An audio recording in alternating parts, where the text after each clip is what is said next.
Begin today the Gemara on Daf Tzadik Beis Amud Aleph. We actually begin a new Pedic, the sixth Pedic of Masechta Bava Basra. It continues the discussion of a person selling different items and exactly what the deal of the sale is, what's included, what's not included, when, so on. Let's see. A person is selling fruits, produce to his friend. And now produce could be used for one of two things. It's either for eating purposes, or it could be used for using it. It could be used if it's maybe not in such good condition. You're just using the seeds of it to replant it. Now what happened? Vizaron, the buyer takes it, and he wanted to use it for planting. And v'loit samchu, and there something was faulty with it. So there was some kind of a defect there, and it didn't grow. Now, pishton. Even if the case here is that he didn't buy fruits, but he bought flax. Now, with flax, it's more common that it's used for planting. Sometimes flax could be things that are edible, but it is more common that flax is used for planting, and therefore, there's more of an assumption that he bought this flax for the purpose of planting. And it didn't. And when he planted it, it didn't grow. So again, there was some defect here in the sale. That's what it seems. Says the Mishnah, the seller is not going to be responsible for this, and the buyer can't come say that this is a mekach tos. I bought from you things that are here for planting, and it didn't end up growing anything, so it's a mistake. Like we had in the previous pedic that Hashbam here brings, for example, if you make up with someone that you're buying something that's white and he sells you something that's red, it's not what you made up to buy. It's a mekach tos. But in this case, we don't say that. Why not? Since there are people that buy the produce, or even the flax, for eating, so then the seller could say, I sold it to you for eating. The fact that you planted it and it didn't grow is not a defect in what I sold you. You could have just used it for eating. Rav Shimon Gamliel says, if you're buying seeds for the garden to plant, they're not edible, then chayev b'chri yusam. Then if the buyer plants it and it doesn't grow, then there's a defect here, and this is a mekach tos, and now it's going to be the seller's responsibility to reimburse him for this, because here it's clear that it's a mekach tos. At least the way the Alter Rebbe brings it out in Tanya, he says there's two aspects: there's the ground and there's the seed. Yeah. So why put the blame on the seed? It could be faulty ground. Yeah, but the ground, the soil doesn't grow unless you have good seeds, right? The seeds, even you're right, Alter Rebbe says in Tanya that it's really the soil that's the source of the growth. But you need the seeds to trigger that koyach hatzemeach shebaretz. So over here, it's the seeds were faulty or defected. So that's a problem. Okay, so the Gemara here begins with a machlokes between Rav and Shmuel, and eventually the Gemara will come back to our Mishnah to try to prove like one of the opinions from our Mishnah. Okay, Itmer, we learned the following machlokes between Rav and Shmuel. A person sells an ox to his friend. Turns out that this ox is wild. It gores, and you can't use it for plowing in the field. It's too wild for that. So now the buyer comes and says, this is a case where the buyer paid for it already. The buyer comes back to the seller and says, give me back my money. This shar you sold me is wild. I can't use it for the work I need it for. Rav says, it's a mekach tos. It's a mekach tos. A shar is sold for working in the field, and it can't use it for it, so the whole thing is a mistake.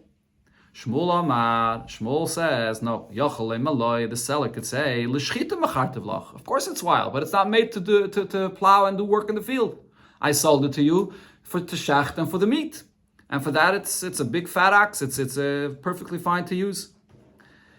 Okay, so the Gemara is soon going to explain that really the basis of their machlokes is whether when it comes to such kind of argument, do we follow the roiv? Do we follow what most people buy it for? Okay, let's go through the Shakla V'Tayr the Gemara. We'll see over here how the Gemara brings it over here right in the beginning. But let's go through the Shakla V'Tayr the Gemara. We'll see how it concludes this. Says the Gemara, how could there be an argument about this?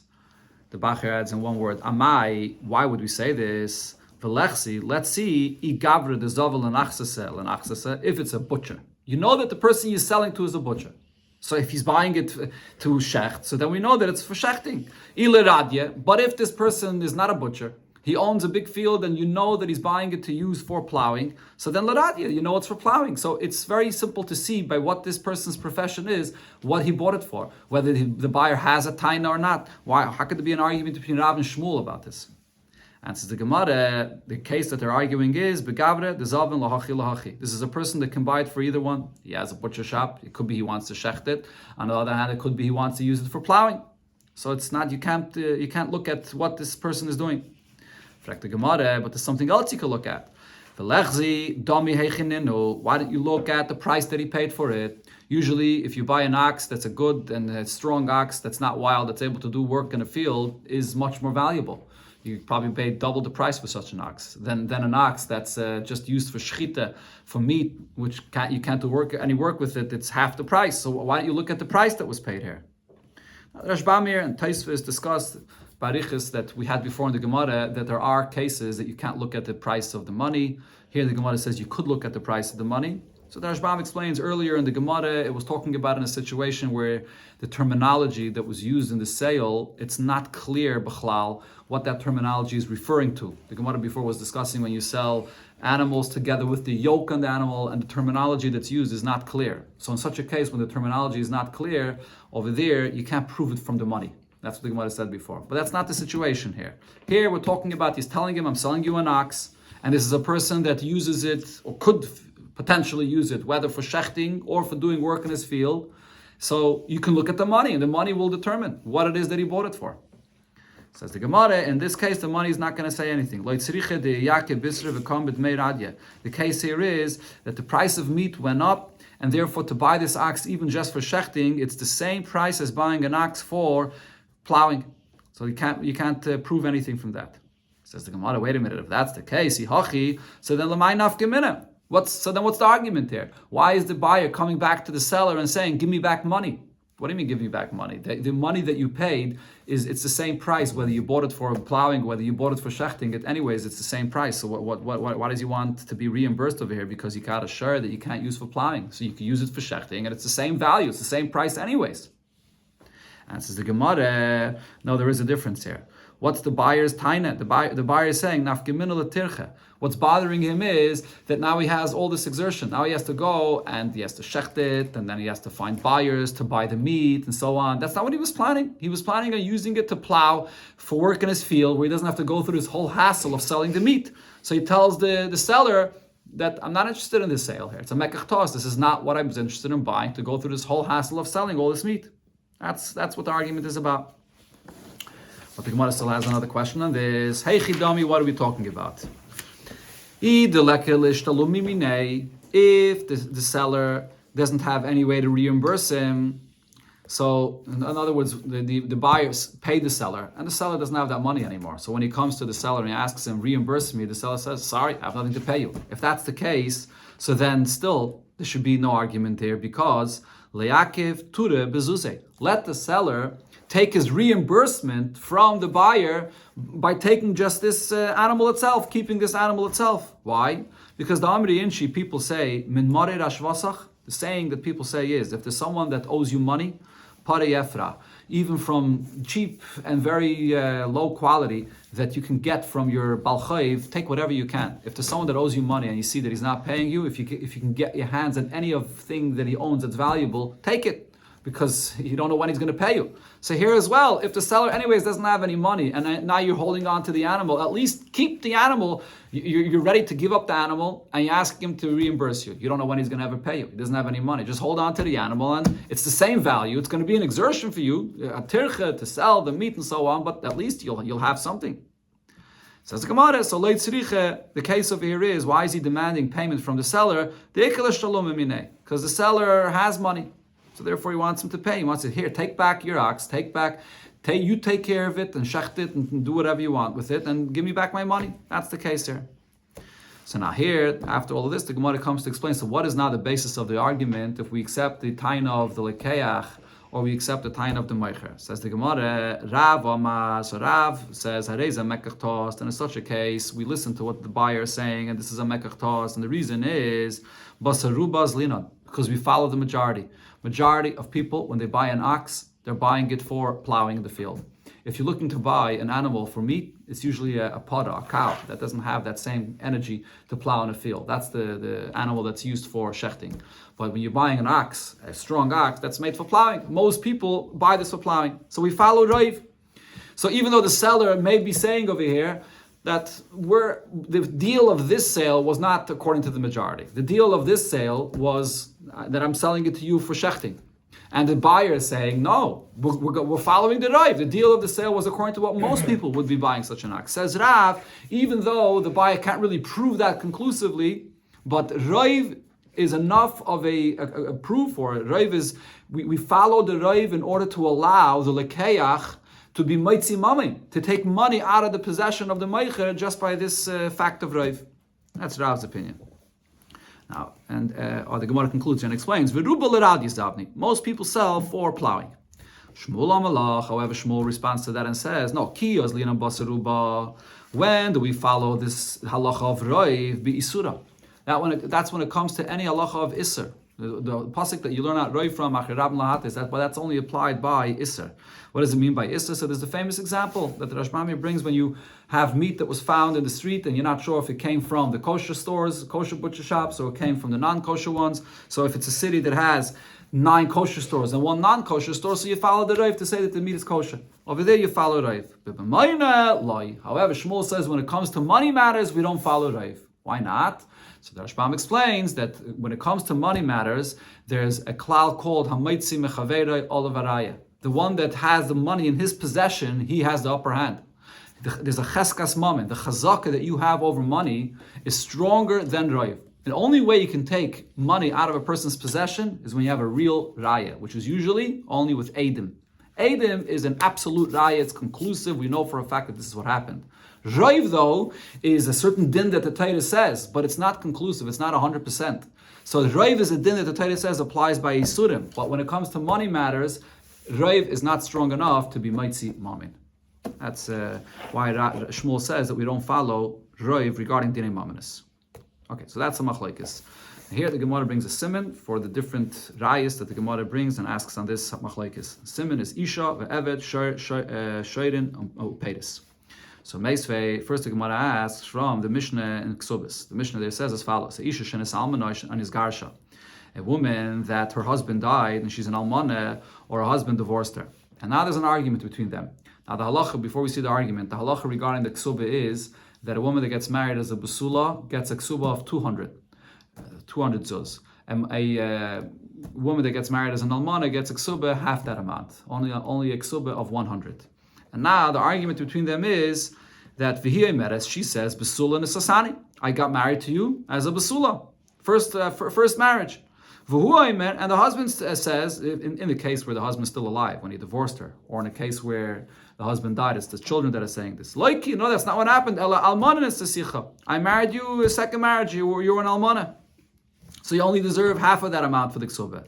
Now obviously the case over here is that the actual ksuba is not around. If the actual ksuba is here, just look inside the ksuba. The ksuba, it says, if it's a basula, it says basul to da. But over here, the ksuba is not here, so we can't prove anything from the ksuba. So what's the halacha in this case? Now who's the one that has the cheskas mamin? Who's the one that has the money in his possession? The husband. The husband and she wants to take the money from him. Now, im yesh edim sheyatzis behinuma v'reisha parua. So the Mishnah says the husband has the upper hand. If there are edim, only if she can bring proof that she was a basula. How does she bring proof for that? The way the chasana, in those times at least, the way the chasana was, even today, a chasana of a basula and a chasana of a almana is not the same, usually. But over there, in those times, it says that if she can bring proof that she got married as a basula because by the chasana she went out with this hinuma, which is something the Gemara will explain, or not here though, in Ksubas the Gemara explains, it's some kind of a veil.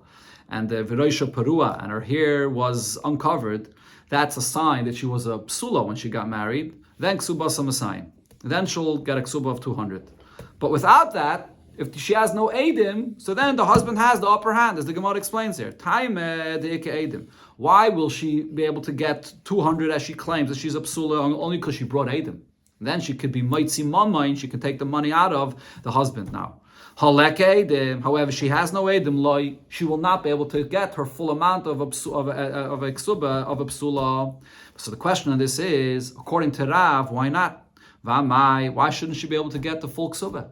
We have over here a Rav. Most women that get married, they get married as a basula, not as an almana. So leime, why shouldn't we simply say follow the way the status of most women when they get married? Most women get married as a basula, first marriage. So why does she have to have Eidim? According to Rav, that you could be Maitzi Mama with Raiv, we can just follow the Raiv, and then she should be able to take out the money from the husband, the full amount.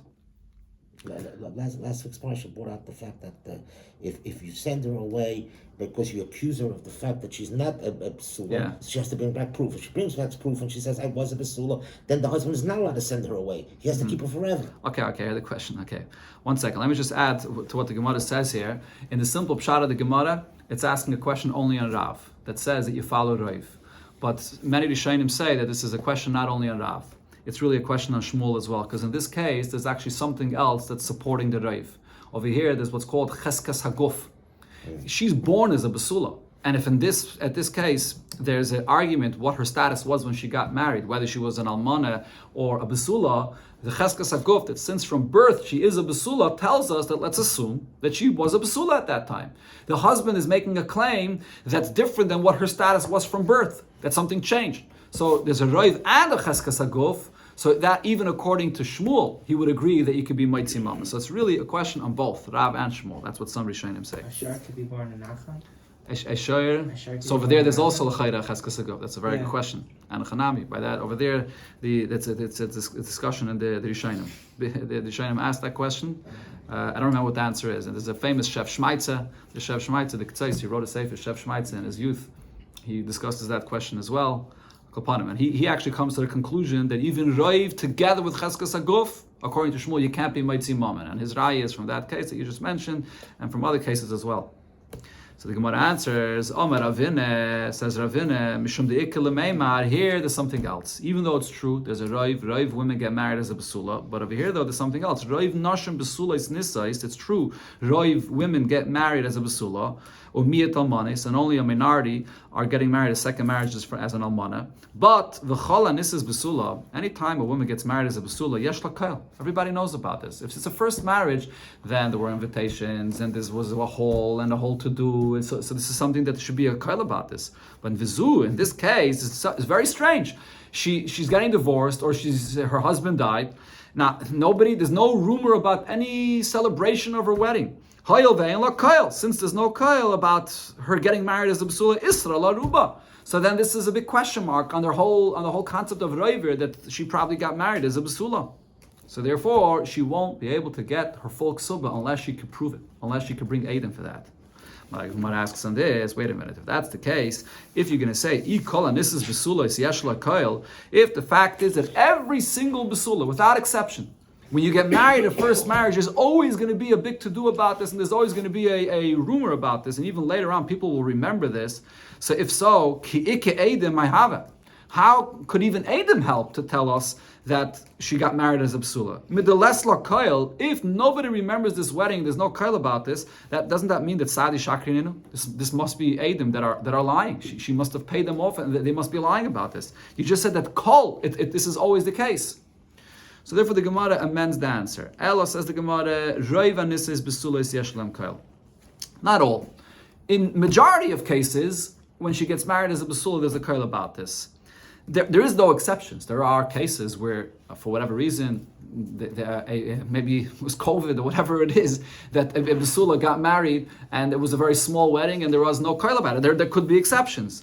So Vizu Hayel Ve'en La Kail Isra La Ruba. So over here, going back again to the point the Gemara says in the answer, because there's no kail about this that she got married as a Basula, so therefore it weakens the right that most women do get married as a Basula. But once you bring Eidim though, Eidim will still be a proof, because it is possible that she got married as a Basula and it was a very small wedding. And if Eidim say that she was a Basula, then she can be Maitzi the mommy from the husband and get the full payment for the Ksuba. Tashama, let's learn one more raya for today. The Gemara says another raya for this shayla b'negei to Raiv. Hamaycha eved l'chaverei. A person sells an eved to his friend. He says eved Kanani. Now the nimtza comes out that this eved is a ganev. He's a thief, or kovyustus. Kovyustus, according to Rashi, or the Rashbam's pshat as well, is a person that's a kidnapper. Okay, that's their pshat. But Taisus disagrees though. Taisus says that can't be that it's a kidnapper. I don't remember exactly what Taisus says. Taisus says Kovyustos, according to Rabbeinu Hananel, is a person that's busy playing. He's gambling all the time. So he wastes his time. He's addicted to gambling. So in such a case, he giyoi. The sale takes effect, and it's too bad on the buyer. This is what he got. However, if it turns out that this Eved was a lista mezuya, if he was an armed robber, not stam egana, but this is a serious armed robber, oy muchtav l'malchus, or someone that the government is after him to kill him. They're looking to execute him. Then in such a case, then the buyer can say to the seller that, here, take back this Eved. You sold me an Eved that's good for nothing. Okay, so now the question over here is, what's the simple understanding of this Mishnah? What's the difference between the beginning, the first case, and the second case? In the first case, an Eved that's sold this way, so Roiv Avodim steal, and Roiv Avodim are kavyustos, whether that means a kidnapper or that means gambling. So in such a case, since Roiv Avodim are of that nature, so the buyer can't have any tinus, that I paid for someone that won't do any work for me. But in the Seifer, Roiv Avodim are not armed robbers. Roiv Avodim are not people that the government is looking to execute them. So over there, this whole sale will be a mekach tos. But the Gemara asks, in the Reisha, why are we saying that the sale is in effect? My time. Why are we saying that the sale is good? Lav isn't the reason. The point here is because Roiv Avodim are thieves, or Roiv Avodim are gambling. But the question is, why are we following the Roiv over here? Why can't this buyer say, I paid for someone that's not doing any work for me, so therefore I want my money back? Why should we follow the Roiv against the chazaka that I have on my money? According to Shmuel, we don't follow Roiv. So why are we following Roiv over here? So the Gemara answers, it's not Roiv.